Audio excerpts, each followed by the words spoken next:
What's going on, Tamers? It's your boy Varney, and it's time for another meta snapshot. This time we'll be going over the Raid and Trade Online Ultimate Cup that happened this past weekend in the EU region. But before we start, I want to give a thanks and acknowledge all of our YouTube members. They are Mythios, YogoPolo69, Leppy the Bear, Let Me Cook 775, Literal Lucas, Saxon, Drunk Marcus Run, and Nightmare.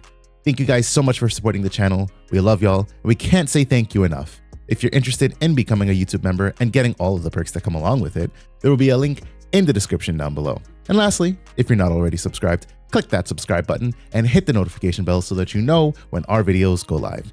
Anyways, let's get into it. So we're over here on eggmanevents.com, where you can see the top 16 deck list for the Ultimate Cup that happened. A lot of Mirage, quite a bit of Numamon, and then some one-ofs. A big shout out and thanks to Agito Swiftly, who is a UK content creator. They got all of the deck lists together and did their own video on it, which you can check out right here, and it will be linked in the video description if you want to see their perspective. This was an online tournament. You can see the VOD is uploaded there. It was the 20th, I believe that was the Saturday. So like I said, a lot of Mirage, and in general, a lot of these Mirage lists are the same. So we're going to kind of breeze through them, especially because at this point in the format, we've kind of been seeing all of these decks. The ones we're going to spend the most time on here are the two new inclusions, that being Jellymon and Hunters. So none of the names are on the list themselves, so excuse me while I hop back and forth while I go over each person's list. First off, we're going to be taking a look at Lazar's list. This is Lazar's first place list, so big inclusions here. The inclusion of Searcher Galmon, which I know people are getting away from because of Leviamon, since this card for some reason trashes the cards instead of bottom decks them. You also got the Gomamon here. Gomamon is just a super nice generic blue rookie, making it unblockable for the turn and also being able to strip one pinpoint source. So you're going up against Machinejimon, you see a blocker source, cool, strip out that blocker source. It's really good, and also the on deletion is just a pain in the ass because it lets you float out the Gomamon only during your opponent's turn, but it means that if your opponent only has deletion as a way of dealing with it, whether by battle or by some deletion option, cool, well, I get a Gomamon back out. So you got to not only deal with the Mirage, but you got to deal with the Gomamon, and sometimes you can't deal with both of them. I know, I've been there.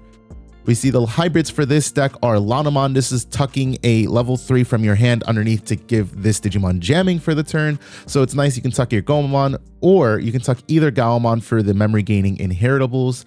Other thing here, obviously most Mirage decks are built on 3 Zudos because it's just super easy to establish a Mirage stack on a Zudo Ace. Aero V and the EX4 limited Mach Galgamon are some of the other one-of inclusions. Aero V is good here because it gives you that sec +1 while you have 8 or more cards in hand, which is not hard to achieve for Mirage at all, especially considering what your Memory Setter Thomas and this Galgamon does for the deck. Ice Wall here to stave off some of those go wide, go heavy decks. So instead of doing the Dexmon play, just go for Ice Wall and just say, all right, cool, whatever you do for every attack that you take, you're going to lose 2 memory. Really good against the likes of Fenry, who might not have any bodies on board by the time you do what you do, but you can say, all right, cool, you're going to come up and try to OTK me next turn. Good luck. You're not going to be able to get more than like 2 attacks in generally, is what you get off of Ice Wall. So congratulations to Lazar on their first place list. Next up, we've got Piavani with their second place list. Big inclusion here is the Betamon for the jamming. That's another thing. Let's go back to Lazar's list real quick. They're only running 3 eggs. Your 1 Bukamon, your 2 Wanya. Piavani, yes. Piavani is running 4 eggs, and instead of the Wanya is running the Demi Vs that gives you the 1k inheritable for having 8 or more cards in your hand. But no Aero Vudramon in this iteration of the deck.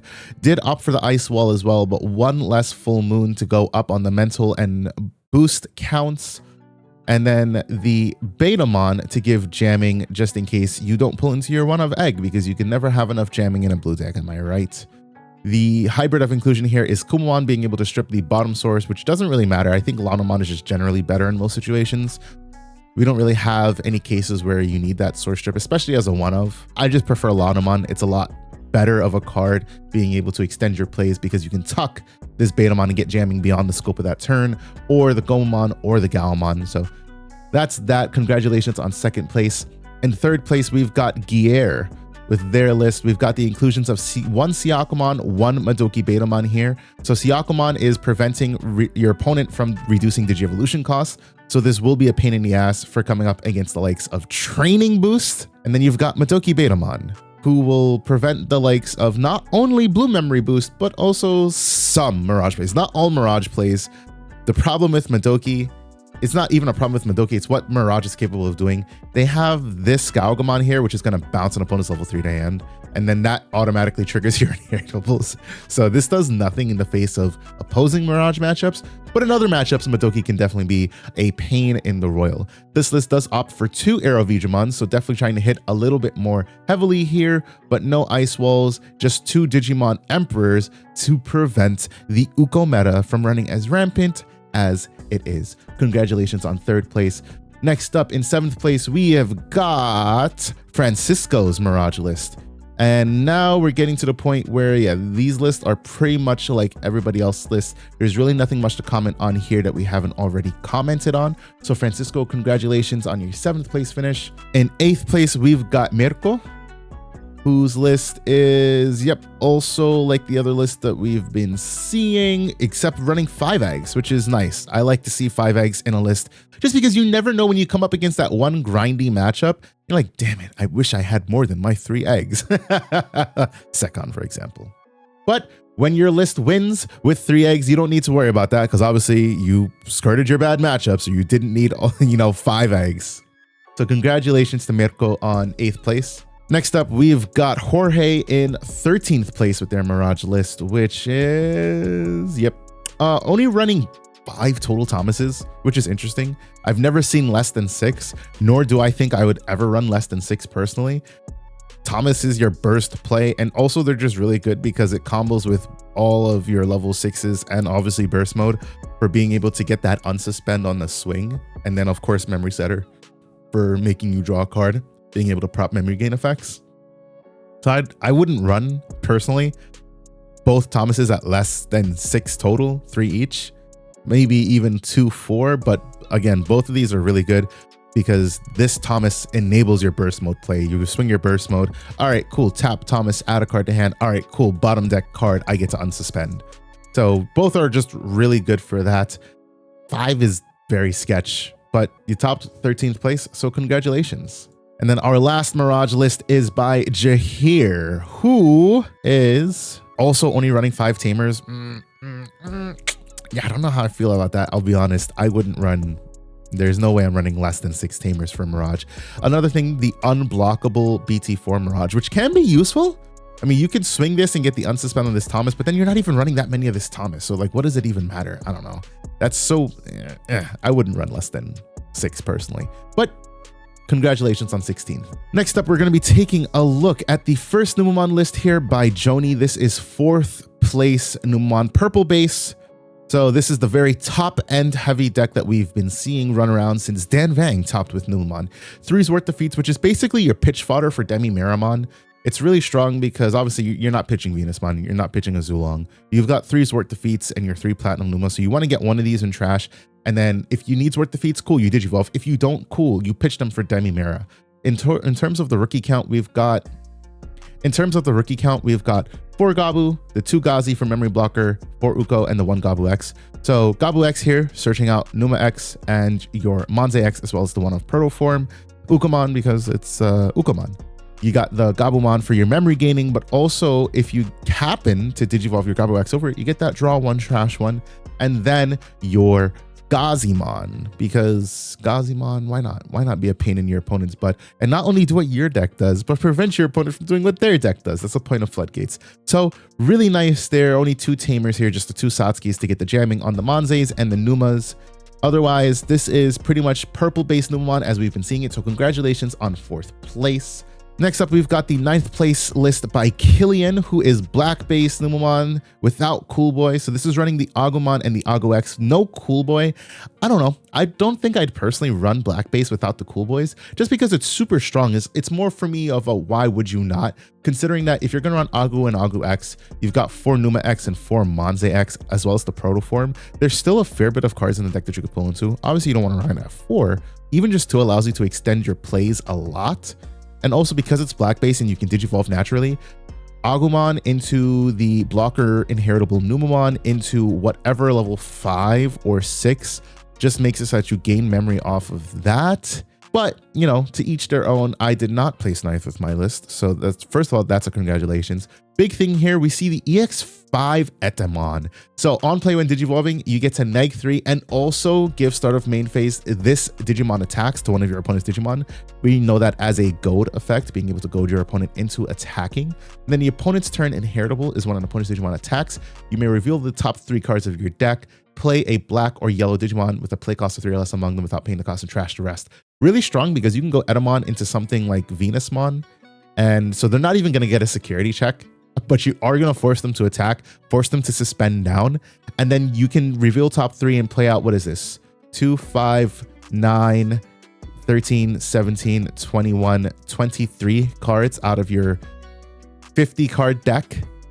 Like, that's just really strong. But there is a big thing. You could trash the Satskis.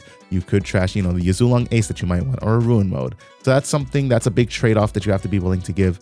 I would love to have faced this list though over other lists, just because there's no inclusion of the Waru Monzemon, which is always a pain in my ass because of the Digivolve. I would like to, I would love to face this list so much more. The big pain in the ass here would be the Quantumon, because Quantumon can just throw Machine Dramon away. So this card basically circumvents most protections in the game, except if you have like Commandramon package or I guess like Galacticmon, Alteras, but those are very niche decks. But anyways, congratulations on 9th place here. Next up in 11th place, we've got Benjamin's Numon list. Also black base, running 1 Pillowmon just in case you come up against that Leviathan matchup or the Mirror. Prevent your opponent from doing some of their shenanigans and have to make them extend to delete you. Also got the players can't reduce play cost Jakurimon. Really good for opposing decks plays, although I personally don't find this as necessary in terms of your overall game plan, just because, like, sure, you can prevent the Dexmon play, but how much are you going to be spamming board and not finishing game that you're going to get absolutely demolished by Dexmon play? You know, that's how I feel about that. I would rather dedicate that slot to running, you know, another Agumon, another Agu-X, but it doesn't hurt. I'm a bigger fan of doing things that help me accelerate my game plan more than like the one-off case where I might need to discard. Like, for example, Fenrir, right? Fenrir could play Psychmon so that you can't get Dexmon, but why do it? That's just how I feel about that. To each their own. Big things here is the Heaven's Judgment. So we've got removal in this deck. Just 1, but it's still hard removal. This deck does run the 2 Cool Boys, so it is able to search out all of its main crucial pieces, being the Numa X, Monze X, and even the Agu X, as well as the Protoform. For level 7s here, just Merciful Mode and Ruin Mode. Y'all already know what Merciful Mode does. That's the anti-purple card. And then Ruin Mode is the anti-haha, I'm going to come out of Raising with a level 3 and then do absolute shenanigans card. So congratulations to 11th place Benjamin here. And then last up in 14th place, we've got Yam's list. Yam is also playing purple base Numon with the one of Chimeramon and also a Quantumon. Ooh. If I ever saw, I would never expect that, to be honest. So Quantum Digivolves on green, black, and white. You don't see most lists run a Quantumon. They typically run Ruin Mode, Merciful Mode, even Dexmon is worth defeat, obviously.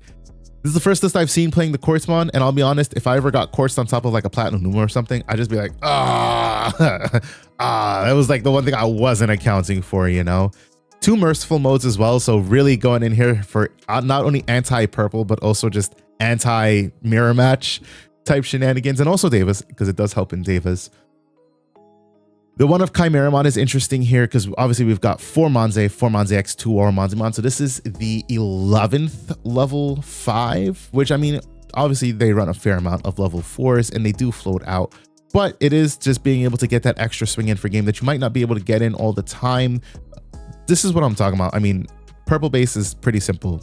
4 Gabumon, 2 Gazi, 1 Gabu X, 4 Ukamon. In terms of your rookie lineup, you're at 11 rookies, and then the rest of the deck, you know, obviously these are kind of set. You want your 4 Gerimon, you want your 4 Numa X. You don't have to play this one if you don't, but you generally play like 1 to 2 just for name. And then typically you pay about 2 or 3 of this as well as just for name, but also because it spits out your Satskis.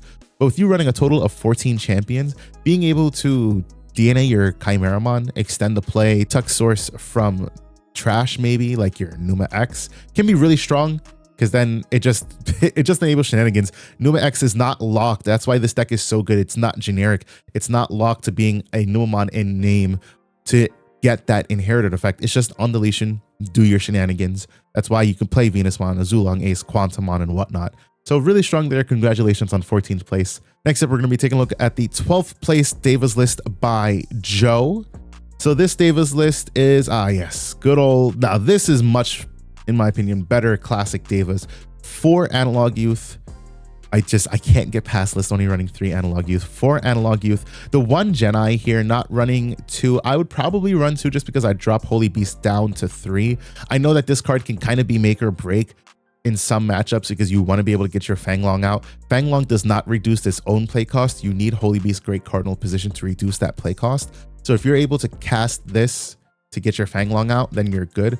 Then if they deal with your Fanglong, you have another one. Cool. You just pop it down again. Otherwise, it just ends up in your hand again, and it's a brick, essentially. What you would need to do is you would need to Digivolve naturally. So, you know, play out your Deva, then Digivolve into your Sovereign, and then go into your Fanglong. But that does mean that you would get Overflow if your opponent deals with it again. Other big thing here is the Mega Gargo Ace, which is seeming to become a mainstay in these Davis decks, which is an absolute...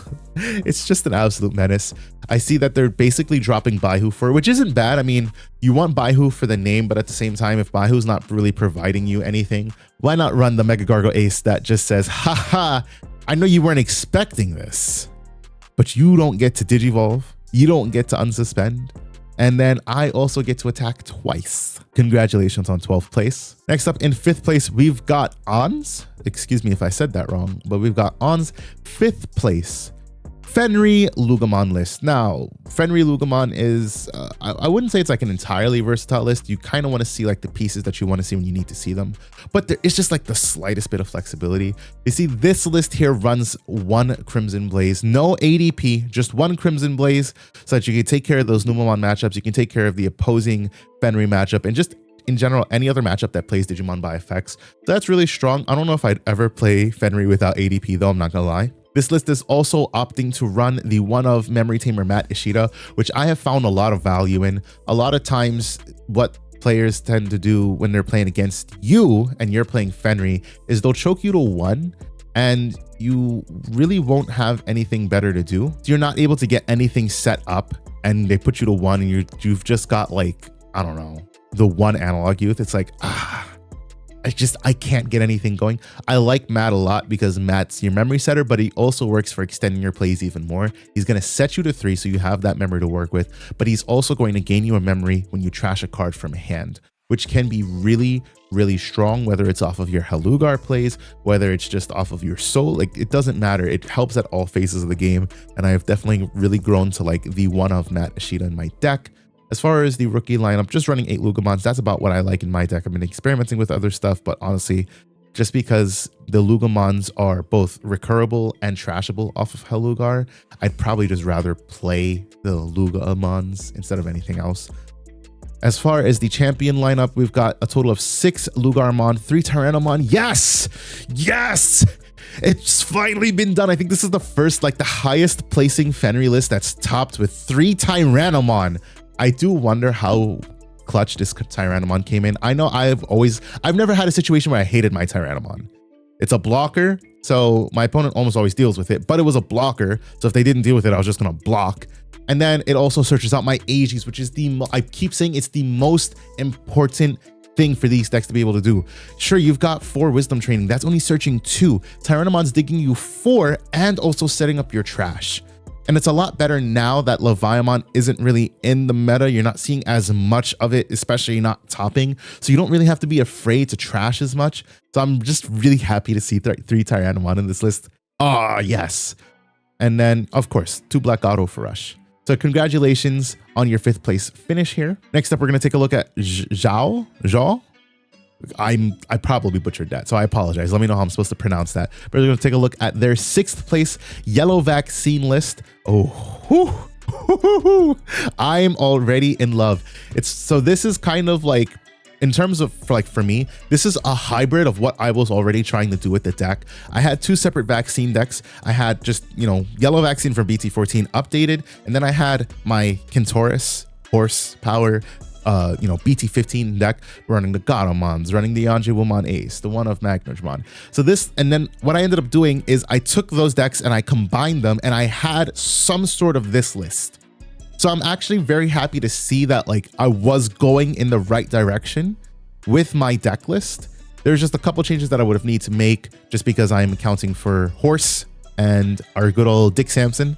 But I'm very happy to see this. We've got, of course, your 4 Patamon. This isn't Yellow Vaccine without your 4 Patamon. But as far as the other rookie lineup goes, for Salamon, Salamon's only a rare, but it might as well be a super rare. It's a really good card. You're going to get to add the top card of security to your hand if you're at 3 or more, or if you're at 2 or less, you get to put a Yellow Vaccine card at the bottom of your security, which can be, well, sorry.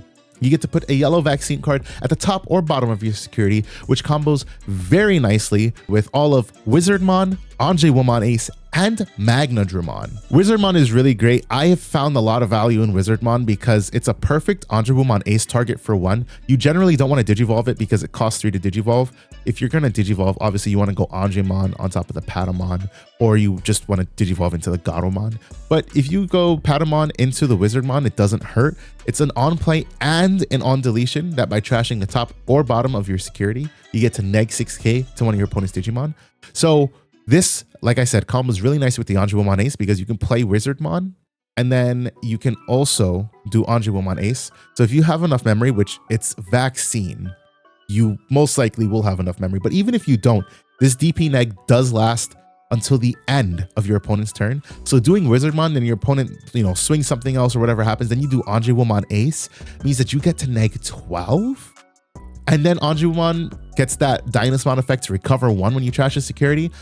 Is just really strong. I'm very happy to see these lists making more use of the trashing cards because up until now, Yellow Vaccine has only been, well, I'm just going to recover, and I'm just going to rely on like my massive security. But now we're using security as a resource. The resource in this iteration of the deck is cool. I'm going to use my security to trash to be able to neg my opponent's Digimon. Magnadramon has the same sort of effect as the Anjewomon Ace, except it lets you put any yellow card from your hand on the top or bottom of your security when you're at 3 or less. The biggest thing here is that you have cards that benefit from being trashed. Those cards being the Garomon, the Revelation of Light, and the Kari Kamiya. Kari is, all right, let's be honest. This Kari is like mid because when it's trashed, you're only going to give sec -1 to one of your opponent's Digimon. But it's something, if you trash this TK doesn't even do anything for you. So I guess you can't complain. And she is a memory setter. When a card is removed from your security stack, you suspend her and then you get to give sec -1 to one of your opponent's Digimon as well. I like it. I don't know if I like it enough to run at 2, but it's flexible. And then obviously here we're looking at the split of Revelation of Light and Emissary of Hope. So the biggest problem here is that Revelation is a great card, but with only 2 Kari, you're kind of relying on seeing just your 2 Kari to be able to put this card on top of your security. The same thing with Emissary. At least with Emissary, you've got 4 total TK. So you have a better chance of seeing a TK, especially like a turn 1, turn 2 play to go TK. And then, you Patamon shenanigans into Emissary, then you get to recover 1. But in general, I find that Vaccine deck should probably be a little bit higher on tamer count, just because you want more TK and Kari. Especially if you're gonna run both, you want more TK and Kari named tamers. I'd be interested to know how this person felt about their lineup, especially with the options here, just the 1 long key and 2 physical trainings. If they felt like they wanted more tamers, or if these didn't come up enough, or what those decisions might have been. But anyways, congratulations on 6th place there. So now getting into the spice, we're gonna be taking a look at Rawls' 10th place Jellymon list. All right, so I'll be honest. This is the first list that we've looked at that I have no idea what it does. The reason I have no idea what it does is because I chose to be ignorant AF when it comes to any of the Ghost Game decks. I don't like Ghost Game. I've never cared for Ghost Game. I don't like Gamamon. I really don't. I don't care for Gamamon. I don't care for Jellymon. I don't care for, if anything, I like Angoramon as a Digimon, and I just don't care for the rest of the line. So it was an active and conscious decision to stay absolutely ignorant about what any of those decks do. And I said, if I ever play against anybody playing those decks, well, then I guess we're learning. Because I just don't care enough to learn what they do. So you guys are going to learn here today with me as we go over the deck. I know what the general idea of this deck is. Amphimon here from RB1 is your big boss monster. This is going to, so what Jellymon does is it trashes cards in your hand, but it utilizes those trashed cards to return them to deck to get effects. So what this Amphimon does is you trash up to 2 blue cards in your hand. For each one you trashed, you get to trash a card under your opponent's Digimon or Tamers. So this was really useful against cross decks, Hunters decks, for example, but also just really useful to trash Source or whatever else might be around. And then you get to bottom deck one of your opponent's Digimon with no Digievolution cards. And then all turns, when one of your blue Digimon would be deleted, you bottom deck 3 Jellymon text cards from your trash to prevent that deletion. So it's just a really big pain in the ass. It combos, it plays on itself very nicely, obviously because it says Jellymon in the card text. So the big thing here is because you're trashing so much, you're going to be able to get a nice amount of cards in trash, so that you can facilitate that protection on a fairly often basis. Amphimon Ace here. Let's take a look at what this card does, because I honestly have no clue.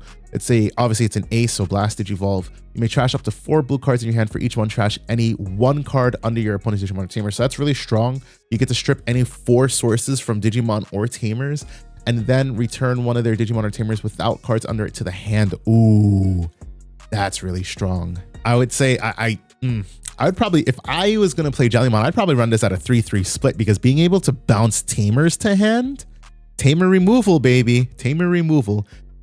When attacking by returning 3 cards with Jellymon under text from your trash to bottom deck, this Digimon gains Sec +1 for the turn. Okay, so basically you're just playing this for the bounce. The Sec +1 is... So the reason the Sec +1 is mid here is because you're only an 11k Ace Mega. Swinging into security at 11k is very, very risky business. I wonder if this deck has any ways to increase. Okay, obviously. So you got jamming here. So you either want to get into your jamming Bukamon, or you want your jamming Betamons, so that you don't even have to worry about that. So that would be the play there, because yeah, if you're gonna swing with an Ace at security only at 11k, that's risky business. I mean, we already see 12k Aces dying to security, a la Devas. The Thetismons here. All right, so let's see. We've got the RB1 Thetismon, trash 2. You may trash more source, and then one of their things with no source can't suspend. And then at the end of the attack, you bottom deck cards to unsuspend its Digimon. You got the LM Thetis, which is trash 2 to unsuspend one of your Digimon and one of your Kiroshiro Tamers. And then it also gains block until the end of your opponent's turn. When a card with Jellymon is text or trash from your hand, you may unsuspend. Okay, cool. So just blue deck shenanigans here, getting your unsuspend to be able to swing more at security. What do your Kyoshiros do? So I know this is the OG Kyoshiro. When your Jellymon or level 5 or higher attacks, if you have 7 or fewer, suspend it to draw 1. So that's really good for being able to refill your hand, obviously, because you're trashing so many cards. So then you've got the RB1 Kyoshiro. When one of your Jellymon is text or opponent's level 5 or higher Digimon attacks, if you have 7 or few, draw 1. And when this Tamer becomes unsuspended during your turn, gain a memory. Okay, so also just being able to generate more draw power for you, and then combos very nicely off the LM Thetis, which allows you to unsuspend that, gain a memory. So okay, all right, cool. Zudo Ace, because why wouldn't you run a blue deck without running Zudo Ace? I mean, let's just be honest. If you can play Zudo Ace and your deck has space to fit it, why wouldn't you run the Zudo Ace? Especially in this deck, because you're doing so much source stripping. Why not? Tesla Jellymons here. So our level 4 lineup, we've got the 1 Kumon for hybrid for game. We've got the BT9 Tesla, which is end of attack, trash 2 to unsuspend. BT13 Tesla, which is on attack, draw 1, on attack as inherited, trash bottom source. And then the RB1 Tesla, which plays your Kiroshiro if you don't have one. When an effect trashes a card in your hand, gain a memory. And then our Jellymons. So the first Jellymon from BT13 here is got evade on the main body, which is really nice to be able to avoid deletion if it's just chilling on the field and your opponent decides to pop it.